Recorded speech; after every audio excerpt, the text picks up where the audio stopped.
சிங்கப்பூர்ல 4 வெள்ளிக்கு சிக்கன் பிரியாணி வித்துறாங்க இவங்கள. இது வந்து ஆல் இந்தியா பின்னாடி தான் இருக்கு.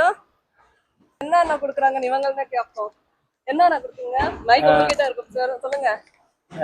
பிரியாணி, ரைஸு, அப்புறம் சிக்கனு, தம் சிக்கனு, அப்புறம் முட்டை, ரைத்தா, தால்ச்சா. இதெல்லாம் 4 வெள்ளிக்கு தான் ஆமா, கொடுக்குறீங்க. 4 வெள்ளிக்கு தான் கொடுக்குறோம். ஓகே. இப்ப எத்தனை மணில இருந்து எத்தனை மணி வரைக்கும்? பப்ளிக் ஹாலிடே சண்டே மட்டும் இங்க இருக்கும்.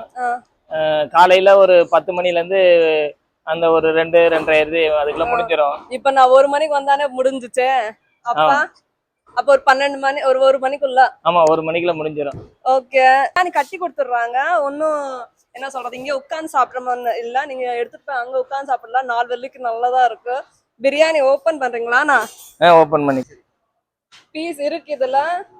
சோ இந்த மாதிரி பீஸ் இருக்கிறதே 4 வெள்ளி கொடுக்கும். அண்ணா, இப்படி நீங்க 4 வெள்ளிக்கு இப்படி பிரியாணி கொடுத்தா உங்களுக்கு என்ன லாபம்? நமக்கு அதுல ஒன்றும் லாபம் இல்லைங்க. நமக்கு வந்து ஒர்க்கருக்காக பப்ளிக் ஹாலிடே வந்து ஆளுங்க வெளியில இருந்து இங்க வந்து தேக்காவுக்கு வர்றாங்க. அவங்களுக்காக நம்ம வந்து கம்மி ரேட்டுக்கு, அசல் ரேட்டுக்கு அவங்களுக்கு திருப்தியா சாப்பிடுங்கிறதுக்காக ஒர்க்கர்களுக்காக நம்ம செஞ்சு இருக்குன்னு நான் கேட்பேன். எதுக்குன்னா நானே சாப்பிட்டு நானே சொல்லணும் பெய்ட் ரிவ்யூன்னு சொல்லுவீங்க.